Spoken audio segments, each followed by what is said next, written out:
for your daughters. I'm working. But there is a problem when the media has a question of what to report. If the question is like, what will they play? The question is actually what the story is and what people need to hear. And taking the time to not make it a 40-second soundbite about like one person who said, I think shit might get violent. Well, you know, like obviously that could happen. That's why you're here. That's not the point of it, though. That's not what you're gonna. What they're going to be airing is if the cops come in here and start arresting people. That's what's going to make news. And that's what we're not okay with. That's I know. Yeah, that's where America's mentality is all wrong. And it's supposed to be up to you guys that report it to be changing that. But there's also you are the accountants of truth. You are the accountants of truth. So self-accountability means not just giving what the fucking. I have told the truth. This has been going on for months. The truth has been out there.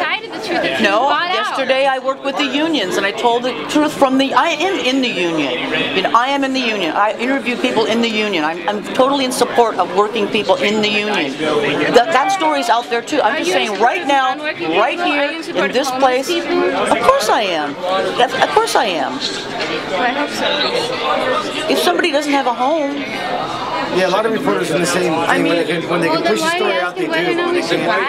Why are you trying to sell a story about riot? You see how good this space is? Like, if it mattered to tell us, tell this meaning. Thank you. I mean, if shit does go down, would you still tell what? You can write your own byline. Good things Well, I would say the people that there's nothing violent going on, and nobody was causing any trouble, and that's the truth. But I mean, I'm getting ready. Oh, you. Yeah, hello. Really nice to see you.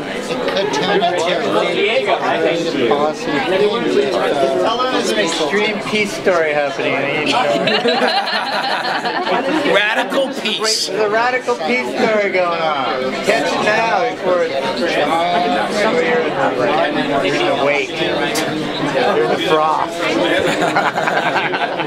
Cacha la onda.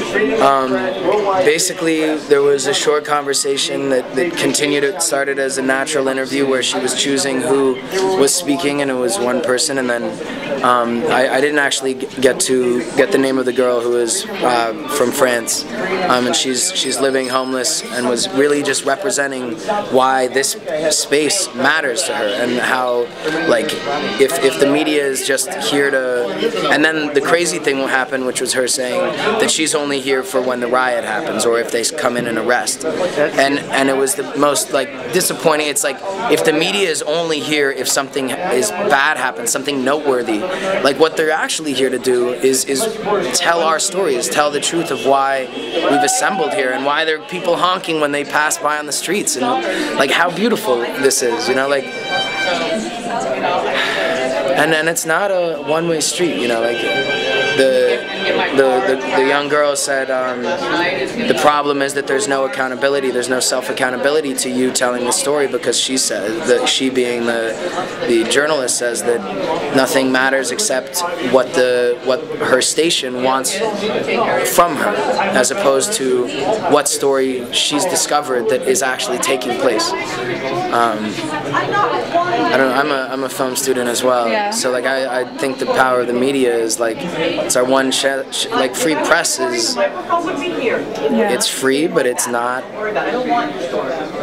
Oh damn, did you hear that? She just said, I don't want your story, don't worry, I'm not recording. Well, this is actually the more compelling part of your newscast, man. I know you're just doing research and you'll call your friend outside who has the camera, because you're a vigilant journalist and you go in there with the people, you talk to the unions, you care about the people. That's a beautiful thing. And what do you want to say about this space? I think this is the type of space that, if it was given time, could really nurture. We're next to a park, we're next to a little community organized farm, and we're next to a parking lot, which is the federal, like it's federally owned, which is a perfect image of a representation of what we're trying to build with Occupy, and the idea that we're just here living in space. It's not about how much you can pay to live in it, or like what you're producing in it necessarily. It's about how you're coexisting and sharing in space. And that's, to me, what Occupy's been doing.